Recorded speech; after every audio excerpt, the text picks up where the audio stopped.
Everybody, and welcome to Time to Thrive. It's really great to see you all today, isn't it, Blue? It sure is, Miss Nick. You're all looking fabulous, aren't they just? Let's have a check-in. So today's check-in is, if you were a piece of furniture, have a little think about that. What would you be? Blue, what would you be? Well, Miss Nick, I'd be a Welsh dresser. A Welsh dresser? Yep, because underneath, they're all about the storage. They've got lots of room for saving things and keeping things tidy inside. But up top, they're all about display. Wowzers, you really did think about that, didn't you? I think I'd be a really comfy sofa. Yeah, something really you can snuggle into. What would you be? Have a think about that. Now, today on Time to Thrive, we are having an activity where we're making pictures using salt and glue. It's very cool. We've got a story about a huge bag of worries. We have Violet coming for a mindful moment, and we have Mulberry coming too for some more music and rhythm. It's fantastic, isn't it? Shall we get on with it? To make salt art, you will need PVA glue, some salt, paint brushes, water for cleaning your brushes, some paint, I used watercolours, and some paper. Begin by creating your design using the PVA glue.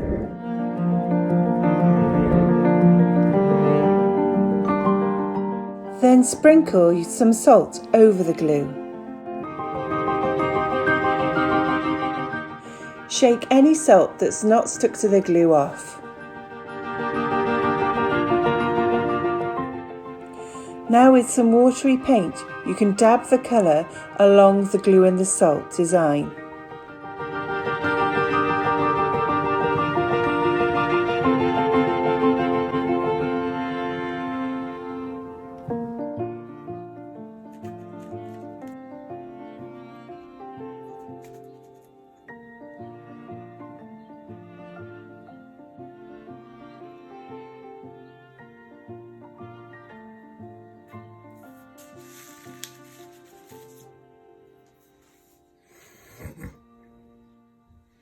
Here's another one I did. Mulberry's here to see us, everybody. I can't wait to find out what Mulberry's got in store for us today with our music and our rhythm. Tell us, Mulberry, how are you doing? All right, Miss Nick, all right, everyone. Today we're going to have a bit of singing, a bit of chanting, a bit of rhythm and music. I've got a message that's really, really positive. I think you'll all like. When we repeat a positive message, whether it's out loud or if it's in our head, it builds a pathway in our brain that builds that positive message into the way we think about ourselves, and it makes us think really positively, and then we become it. Wowzers, that's impressive, isn't it? So what are we going to do? Well, I'll start singing it. It's just two lines to learn that repeat themselves. It's so great to be me is the first line. We repeat that one again, and then we say, I'm the best I can be. Very positive message. Can you sing that for us then, Mulberry? Okay. It's so great to be me. It's so great to be me. I'm the best I can be. I'm the best I can be. Fantastic. Can we join in this time? Are you ready? Off we go then. So it goes. It's so great to be me. It's so great to be me. I'm the best I can be. I'm the best I can be. Wowzers, I like that. Thing is, Miss Nick, if you repeat that over and over again, you get the rhythmicity and the melody, which fires your brain up and gives off all those happy hormones, but you're also creating all those positive pathways in your brain. It's a win-win situation. It really is, isn't it? Thank you for sharing that with us, Mulberry. We'll see you again tomorrow. It's time to hula hoop, Blue. I can't wait to get on with the hula hooping. I enjoy it so much now that I'm actually getting better at it. And I can see myself improving every time, so I'm not going to stop now. Shall we take a look? Yeah, let's do it, Miss Nick.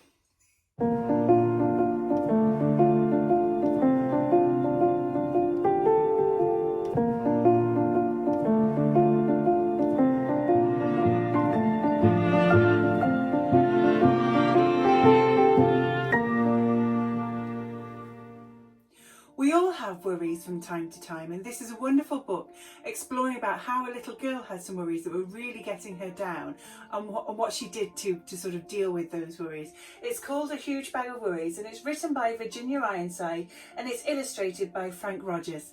Let's have a listen. Jenny had always been happy. She had a lovely mum and dad, a great brother, well, most of the time. She had a best friend at school, and she liked her teacher. And then, of course, there was Loftus. But recently she had been getting gloomier and gloomier.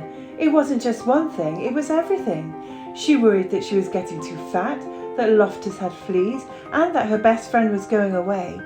She worried that she was getting bad marks at school, and she thought she heard someone whispering about her in the playground.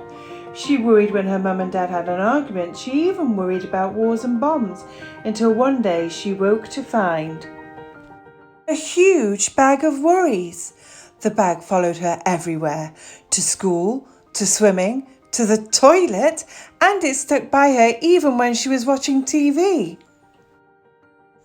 She tried to ignore it, but it didn't work.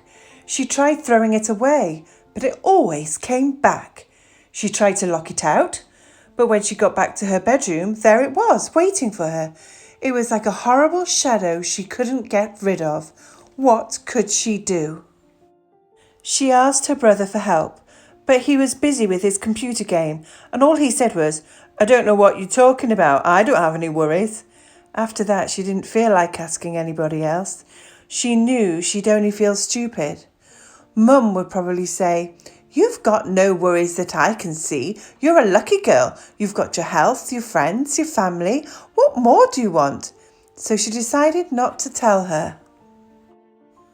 Dad might know what to do, but then she thought again, no, Dad had enough worries of his own. She couldn't ask him.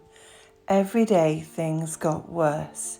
The bag got bigger and bigger and bigger. She couldn't sleep because it kept tossing and turning beside her all night. To make matters worse, the bag dragged around her feet so much when she was walking to school that she was late and the teacher was cross. Jenny couldn't tell her what had happened, and anyway, she knew what she would say. "You've got too many worries. In future, leave that bag at home." When Jenny told her best friend about the bag, she suggested that Jenny lock it up in a cupboard and tried not to think about it. "That's what I do," she said. But it just didn't work. Even Loftus couldn't help. He tried his best and barked like mad, but the bag stood its ground. One morning, Jenny woke up, got dressed and walked down the road. She'd had enough. The tears started rolling down her cheeks. She sat on a garden wall and put her head in her hands. She thought she'd have to live with the bag forever. Then she heard a voice and, looking up, she saw the kindly face of the old lady who lived next door. "Goodness," said the old lady, "what on earth is that huge bag of worries?" Through her tears, Jenny explained how it had followed her for weeks and got bigger and bigger and just wouldn't go away. "Now, let's just open it up and see what's inside," said the old lady. But Jenny said she couldn't. If she opened the bag, the worries might jump out, and who knew what might happen then? "Nonsense," said the old lady firmly. "There's nothing a worry hates more than being seen. If you have any worries, however small, the secret is to let them out slowly, one by one, and show them to someone else. They'll soon go away." So Jenny opened the bag. The old lady sorted the worries into groups. Jenny was astonished to see how small they looked when they were out in the open. Half the worries disappeared because lots of worries just hate the light of day. As for the rest, the old lady put some in her shopping basket to deal with herself. Some she sent packing because she said they belonged to other people. Some she just blew a kiss to, and some she said were worries that everyone had, even Jenny's family, her friends, and her teacher. And as for the bag, it's so great to see Violet again today. Hi there, Violet. Hello, everyone. How are you all doing? We're doing okay, aren't we? So, Violet, do we have a breathing or a mindful moment for today? We do, Miss Nick. Now, I was listening to your lovely story about the huge bag of worries, and I was thinking to myself, Violet, you got just the thing to share with the children to help them if they're ever feeling anxious. Oh, that sounds marvellous, doesn't it? I can't wait to find out what it is. Well, Miss Nick, it's called thumb breathing. Thumb breathing? Ooh, can't wait to find out what this is all about. Well, it's blowing on your thumb, it is, Miss Nick. And the reason we do this is because you have a pulse on your thumb. So having the thumb to focus on when you're breathing out is really useful. But also blowing the cool air onto your thumb, onto your pulse onto your thumb, is a really quick way of cooling and calming yourself down. Wowzers, that's so cool, isn't it? So what do we need to do about it? Well, Miss Nick, if you put up your thumb and I'll talk you through it. Okay, thumb is up. Okay, so as I always say, take a nice big inhale, that is breathing in through your nose, like this then, Violet. Perfect, Miss Nick. Now, as you blow out, I want you to blow out for longer and onto your thumb. Okay, so let's breathe in first then through our noses, and then breathing out onto our thumbs.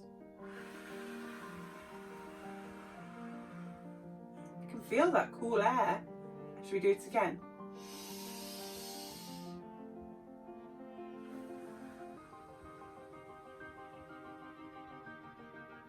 Two more times, shall we?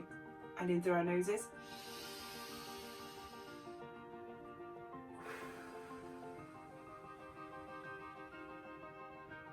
One more.